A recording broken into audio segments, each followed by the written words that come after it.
शारदा बघ, पहिल्यांदा इथं आली ना तेव्हा 15 दिवस नुसती घाबरून बसून होती. आता बघ कशी ढाण्या वाघासारखी काम करते. धाडस करून शिकायचं सगळं. कष्टाचा एक एक धागा विणत गेलीस की संसाराच्या गोधडीला तेवढंच ठिगळ पाणी मिळतं बघ. काय येणार ना मग? लागतेस ना कामाला? हा. आता गंगेचं आचमन करा.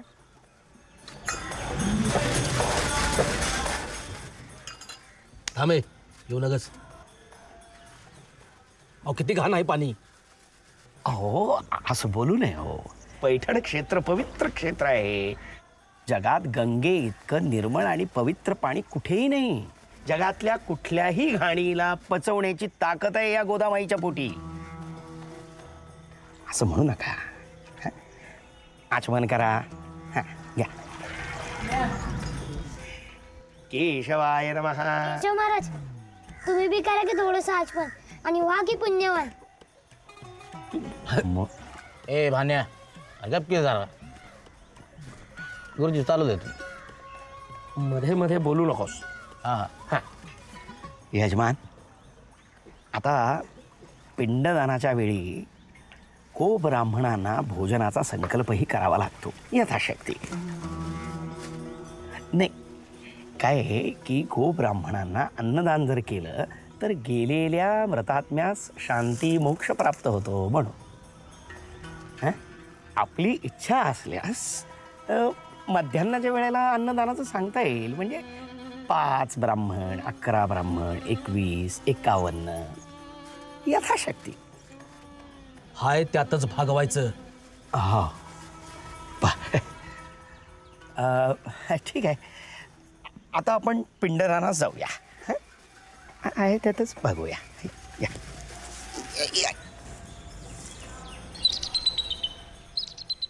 कावळा अजून काय येत नाही. मेल्या माणसाला ह्याची सवय होती का? मग ही ठेवायची का? शिवाजी, एवढा राग बरा नाही बाबा. शिवाजी जिवंतपणे दारू शिवाय जगला नाही, आणि आता दारूचा नैवेद्य दाखवल्याशिवाय मोक्ष बी नाही मिळणार. आम्हा सगळ्यांनी सोडून गेला. शिवाजी, एवढा राग बरा नाही. तुम्हाला सांगतो महाराज, या रागामुळे माणसाची सगळी धूळ झाली होत्या. आमच्या गावात त्या भोसल्याचं आणि गोरपड्याचं लय वाकडा. मागच्या आठवड्यात तो भोसल्याचा यंकट मेला. त्याला प्रथेप्रमाणे नदीवर नेऊन जाळला. दुसऱ्या दिवशी बघतात तर काय, यंकटची राखच मशालातून गायब. काय राख चोरले? अहो हे तर काहीच नाही. पुढं भोसल्याचं आणि गोरपड. आवरा जरा आणि बंद ठेवा हे ठोबाड. या अशा वागण्यात तुमची बी राख आता लांब नाही राहिली, हे लक्षात ठेवा.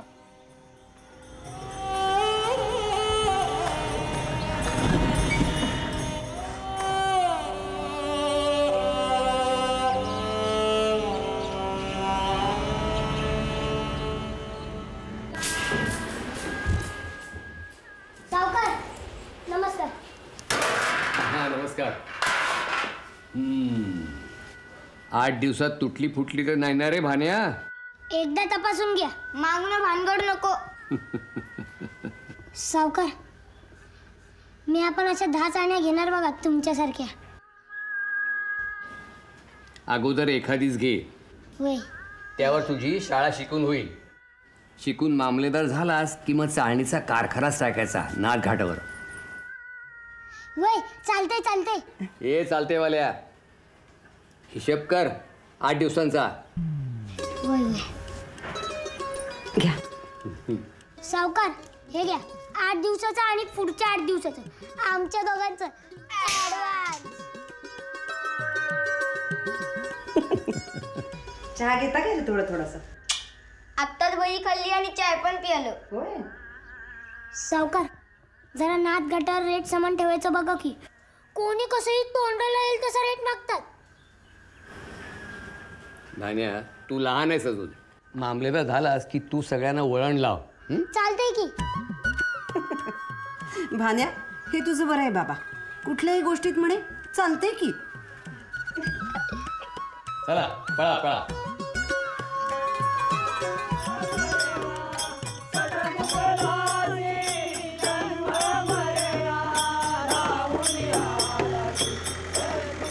काहीतरी केलंच पाहिजे. केलंच पाहिजे. बहिष्कारच टाकला पाहिजे. बहिष्कारच टाकला पाहिजे. बघतो ना मी, सोडत नाही ना.